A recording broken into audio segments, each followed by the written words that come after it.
पास मसला पूछने के लिए कुछ लोग आ गए तो 4-5 साल का बच्चा भी था जिसके वालिद ने गुस्से में अपनी बीवी को 3 तलाकें दी थी। तो छोटा सा बच्चा, कपड़े भी फटे पुराने, और हालत बता रही थी कि गरीबी है। तो जब मैंने मसला बताया कि 3 तलाकें हो गई हैं तो वापस जाने लगे, तो बच्चा मुझसे कहता है, देहाती आदमी तो कहने लगा, मौलवी साहब मेरी अम्मा ते नानी कहनी असन पूछ के आई आप कि हुण असीं लहदा ही रहना है। तो उस बच्चे की नौनिहाल की वो कैफियत देखी तो मैं रो पड़ा।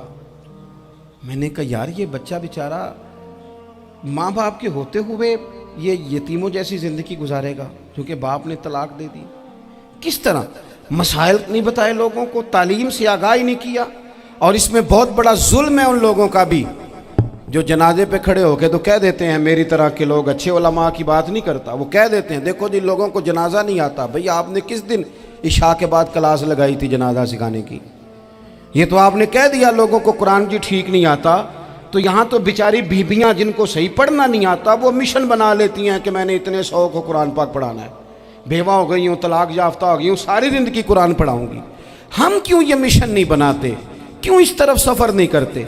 एक तो दीनी मालूमात में, दीनी उलूम में अपने आप को लगाएं और ज़ौक़ पैदा करें कि जो चीज़ें मुझे नहीं आती मैंने वो सीखनी है, जो मामलात मुझे नहीं आते मैंने उनकी तरफ सफ़र करना है। एक तो अपना ये मिजाज बनाएं। और जब आप दीनी उलूम सीखते हैं तो पता है कौन सा मंज़र कायम होता है? मंज़र वो बनता है कि हज़रत अबू हुरैरा भी दीन सीखा करते थे, हज़रत अब्दुल्ला इब्न उमर भी असहाबे सुफ़ा में रहा करते थे, हज़रत अनस बिन मालिक भी रहा करते थे। और ऐसा मंज़र बनता है कि हज़रत सैयदा खदीजतुल कुबरा रज़ी अल्लाह तआला अन्हा फरमाती हैं, सैयदा फ़ातिमा हुजूर की गोद में बैठी होती थी और नबी पाक से बातें पूछती थी और हुजूर उन्हें बता रहे होते थे। सैयदा आयशा हुजूर से दीन की बातें पूछती। चौथा हिस्सा हमारी फ़िक़्ह के उसूल हज़रत फ़ातिमा की, हज़रत आयशा सिद्दीक़ा की मरवियात पर मबनी है। अगर हमारी बच्चियां छोड़ दें डाइजेस्ट पढ़ना, छोड़ दें इधर उधर की मूवी देखना और वो किताब व सुन्नत पर आ जाएं, तो बहुत सारे मसाइल ऐसे हैं जो उलझने से पहले ही सुलझे हुए हों। दीनी तालीम का मिजाज और ज़ौक़। और दूसरी आयत करीमा मैंने तिलावत की, अल्लाह करीम ने कुरान मजीद में फरमाया, या अय्युहल्लज़ीना आमनू कू अनफुसकुम व अहलीकुम नारा, ऐ ईमान वालों खुद भी दोज़ख की आग से बचो और अपने घर वालों को भी बचाओ। ओ वालिद, वो माँ जो बच्चों को भूख से बचाने के लिए मेहनत करती है, उनको मायूसी से बहुत सारे माँ बाप ऐसे होते हैं जिनके पास कपड़े लेने के पैसे नहीं होते ईद पे। क्यों? अजान शुरू होगी जी, अजान सुने जी।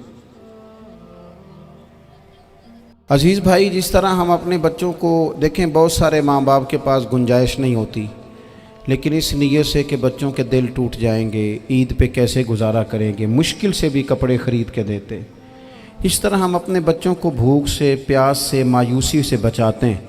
इस तरह हमारे रब ने हमारे ज़िम्मे लगाया है कि तुम अपने बच्चों को कोशिश करो दोज़ख की आग से बचाने की। हज़रत उमर फ़ारूक रज़ी अल्लाह तआला अन्हु ने अर्ज़ किया था, या रसूल अल्लाह सल्लल्लाहु तआला अलैहि वसल्लम, इस आया करीमा का माना क्या है? तो महबूब करीम अलैहिस्सलाम ने फरमाया, उमर, जिन चीज़ों का अल्लाह तुम्हें हुक्म देता है तुम अपने घर वालों को उन चीज़ों का हुक्म दो। जिन चीज़ों से रब रसूल तुम्हें मना करते हैं अपने घर वालों को उनसे रोको। अपने घर के अंदर निफाज़े दीन करने की कोशिश करो। मेरे भाई, बहुत ज़्यादा आजमाइश है हमारे घरों में, बेचैनियाँ हैं, इज़्तिराब है, बच्चों में सख्ती है, बहन भाई एक दूसरे के साथ